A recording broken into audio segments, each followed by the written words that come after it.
when things doesn't make sense externally, I need the names of Allah. I need the names of Allah because the names of Allah are chain. It's not one here or one there. They're all connected. For example, as we studied Surah Yusuf, if you remember, the most common two names in Surah Yusuf is Al-Alim Al-Hakim. All-knowing, all-wise. So if Allah wanted this not to start, He doesn't need to, subhanAllah, for you and me to take a breath. If He wants this to stop, He would. But there is a reason. I don't know. Maybe most of us will not know, but that doesn't mean there isn't a reason.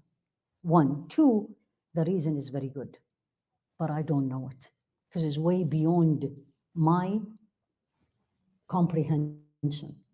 Three, whenever you want to do something and you took all the measures and you really worked on it, and someone looks at you and says it's impossible, don't you ever take this word.